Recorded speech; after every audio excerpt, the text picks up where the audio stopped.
الحمد لله رب العالمين والصلاة والسلام على رسوله محمد وعلى آله وصحبه اجمعین اما بعد۔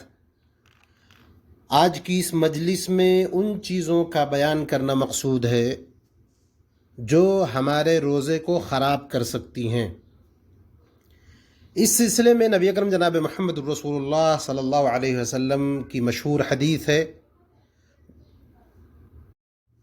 آپ صلی اللہ علیہ وسلم نے ارشاد فرمایا، بخاری میں ہے یہ روایت، من لم يدع قول الزور والعمل به والجهل فليس لله حاجة ان يدع طعامه وشرابه، کہ جو شخص بری باتوں کو اور برے کاموں کو نہ چھوڑے، اسی طرح جہالت نہ چھوڑے، تو اللہ کو کوئی ضرورت نہیں ہے کہ وہ اپنا کھانا پینا چھوڑے۔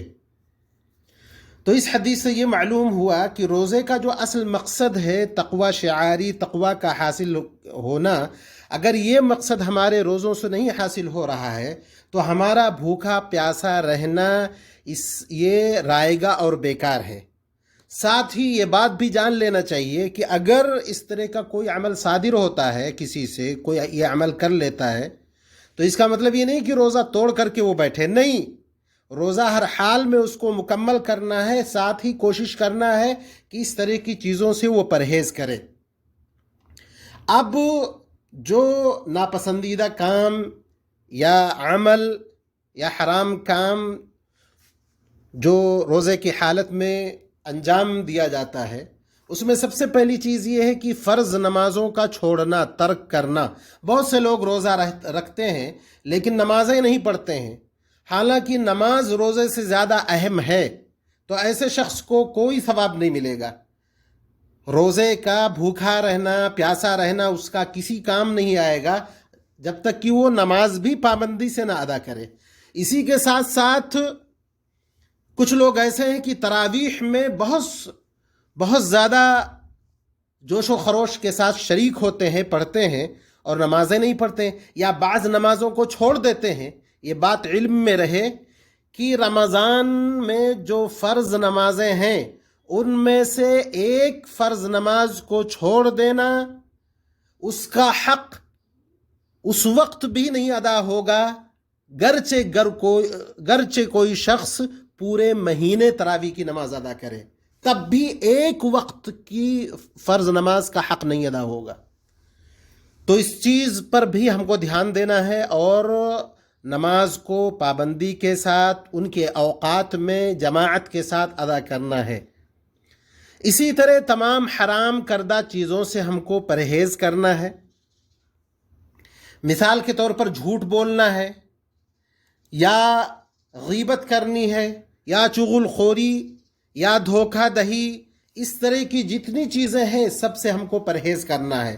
لڑائی و جھگڑا نہیں کرنا ہے۔ مشہور روایت بخاری اور مسلم دونوں کی ہے، اس میں اللہ کے نبی جناب محمد رسول اللہ صلی اللہ علیہ وسلم نے فرمایا، الصیام جنہ فلا یرفث ولا یجہل، صیام، روزہ، یہ برائیوں سے بچاتی ہے، تو کوئی شخص روزے کی حالت میں گالی گلوج نہ کرے، اسی طرح جہالت نہ کرے، اور اگر کوئی شخص اس سے لڑائی اور جھگڑا کرے تو اس کو چاہیے کہ وہ کہے کہ میں روزے دار ہوں۔ تو یہ بات وہ اگر یہ کہتا ہے کہ میں روزے دار ہوں تو سب سے پہلی بات تو سامنے والے کو شرم آ جائے گی کہ ایک روزے دار سے میں جھگڑا کر رہا ہوں، اور اس کو بھی یاد آ جائے گا کہ میں بھی روزے دار ہوں، تو روزے دار سے جھگڑا کر رہا ہے۔ اور دوسری بات یہ ہے کہ انسان جب یہ کہے گا میں روزے دار ہوں تو اپنے دل کو بھی دلاسا دلانا ہے کہ میں روزے سے ہوں، میرے لیے جائز نہیں ہے کہ میں کسی مسلمان بندے سے قتال کروں، جھگڑا کروں، لڑائی کروں۔ اور یہ عام معروف بات ہے کہ اللہ کے نبی صلی اللہ علیہ وسلم نے مسلمان کو گالی دینا یہ فسق قرار دیا ہے، یہ فسق ہے، یعنی نہایت نافرمانی کی بات ہے۔ اور خصوصاً روزے کی حالت میں جب روزے کے آخری اوقات ہوتے ہیں اس وقت بندہ آؤٹ آف کنٹرول ہوتا ہے، بھوک کی شدت ہوتی ہے اور معمولی بات پر اس کو غصہ آتا ہے۔ حالانکہ روزہ کس لیے ہے؟ اپنے نفس کو قابو میں کرنے کے لیے، اپنے آپ میں جو غصہ ہے غصے کو ختم کرنے کے لیے اگر یہ ساری روحانی چیزیں انسان کے اندر نہیں آ رہی ہے، اس کے اندر سے جہالت نہیں ختم ہو رہی ہے، جو لڑائی جھگڑا کرنے کی عادت ہے وہ نہیں ختم ہو رہی ہے، تو جو روزے کا اصل مقصد ہے تقوی شعاری وہ کما حقہ نہیں مل رہا ہے۔